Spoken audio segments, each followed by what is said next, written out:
ഓം നമോ ഭഗവതേ സാईശ്വരായ. ശ്രീ സത്യസായി ഭാഗവതം. ദിവ്യ കൈശോര രൂപം. വള്ളം ഭദ്രമായി ബന്ധിച്ച് തിരിച്ചു വന്നപ്പോൾ ഗംഗാഭവയെ കണ്ട കാഴ്ച അമ്പരപ്പിക്കുന്നതായിരുന്നു. ദേവഗിരിയമ്മ തൊഴുകയ്യോടെ, നിറമിഴികളോടെ, ആനന്ദം തിരതല്ലുന്ന മുഖത്തോടെ തേജസ്വിനിയായി ചലനമറ്റ് നിൽക്കുന്നു. ഭർത്താവ് ഗംഗാഭവെ കുലുക്കി വിളിച്ചപ്പോഴാണ് അവർക്ക് സ്ഥലകാല ബോധം ലഭിച്ചതു തന്നെ. അവർ ഏതാനും നിമിഷം മുമ്പ് അരങ്ങേറിയ ദിവ്യനാടകം ഭർത്താവിനോട് വിശദീകരിച്ചു. ഗംഗാഭവെ വല്ലാതായി. കാറ്റും കോളും നിറഞ്ഞ സമയം.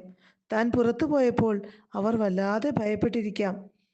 ഭയപ്പെട്ട മനസ്സ് ഒരുക്കിയ തോന്നലുകളായിരിക്കാം പറഞ്ഞതല്ല.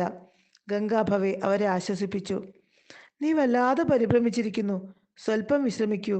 ഒന്നുറങ്ങിയാൽ എല്ലാം ശരിയാകും. കാലം മുന്നോട്ടു പോയി. യൗവനം പിന്നിട്ട ദേവഗിരിയമ്മ ഗർഭിണിയായി. ഈ സംഭവം ഗംഗാഭവയെ അത്ഭുതപ്പെടുത്തി.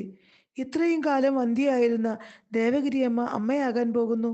കാറും കോളും നിറഞ്ഞ ആ രാത്രിയെക്കുറിച്ച് ദേവഗിരിയമ്മ പറഞ്ഞതെല്ലാം സത്യമായിരുന്നുവെന്ന് ക്രമേണ ഗംഗാഭവയ്ക്ക് ബോധ്യമായി തുടങ്ങി. ഭഗവത് കൃപാ കടാക്ഷത്താൽ ദേവഗിരിയമ്മയ്ക്ക് 2 മക്കളുണ്ടായി. ജഗത് ജനനിയായ ശ്രീപാർവതി ദേവിയുടെ അനുഗ്രഹം. അതോടെ ഈശ്വരകൃപയിൽ ഗംഗാഭവയ്ക്ക് ഉറച്ച വിശ്വാസം വന്നു. ഇനിയാണ് അടുത്ത മഹത്തായ ലീല അരങ്ങേറുവാൻ പോകുന്നത്. ഇനിയാണല്ലോ ശ്രീ പരമേശ്വരൻ്റെ വരം ഭവിക്കാൻ പോകുന്നത്. 3ാമത്തെ പുത്രനായി ഭഗവാൻ തന്നെ വരുമെന്നല്ലേ വരം.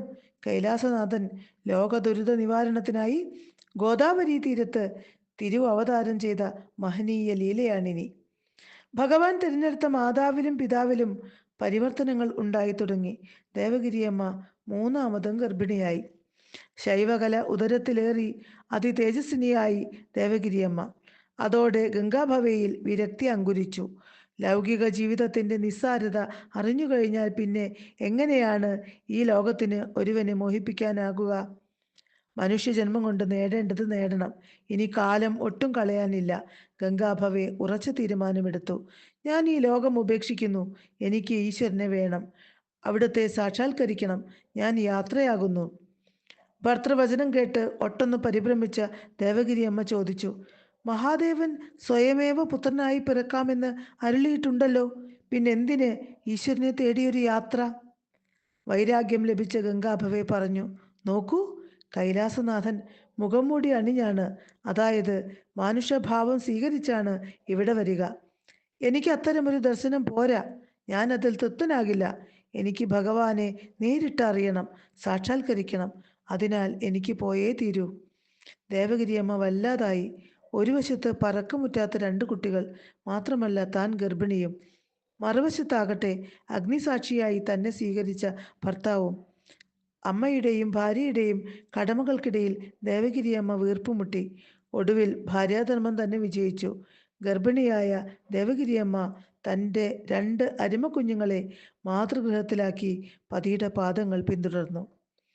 അവരുടെ യാത്ര ഒരു വനത്തിലെത്തി.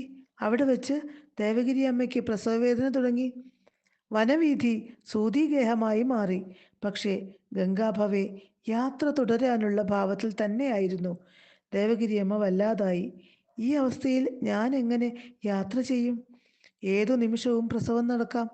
ആരുണ്ട് തനിക്ക് ഈ കൊടുങ്കാട്ടിൽ താങ്ങായി? ഈ സംശയത്തിന് അത്യുന്നത വൈരാഗ്യാവസ്ഥയിൽ എത്തിയിരുന്ന ഗംഗാഭവയ്ക്ക് ഉത്തരമുണ്ടായിരുന്നു. മനുഷ്യന് തുണ മനുഷ്യനല്ല, ഈശ്വരനാണ്. ഈശ്വരൻ മാത്രമാണ്. മറ്റൊരു തുണയും തുണയാകില്ല. ആസന്ന പ്രസവയായ ഭാര്യയ്ക്ക് പ്രസവത്തിനുള്ള ഒരുക്കങ്ങൾ ഒരു വൃക്ഷച്ചുവട്ടിൽ ഗംഗാഭവെ ഒരുക്കി. കരുണാമൂർത്തിയായ മഹാപ്രഭു പിന്നീട് വിളംബം വരുത്തിയില്ല. വൃക്ഷച്ചുവട് ഈറ്റില്ലമായി. വൃക്ഷലതകൾ താളം പിടിച്ചു. ഇളങ്കാറ്റ് ഗർഭിണിയെ തഴുകി.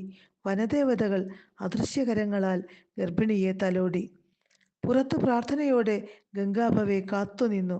കൈലാസനാഥൻ പടർന്നു പന്തലിച്ചു നിൽക്കുന്ന ആൽമരച്ചോട്ടിൽ ബാലരൂപം പൂണ്ടെത്തി.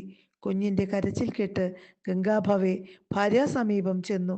ശ്രീ പരമേശ്വരൻ്റെ ബാലസ്വരൂപം കണ്ട് നിർവൃതിയോടെ നിന്നു. ഓം തത്സത്ത്.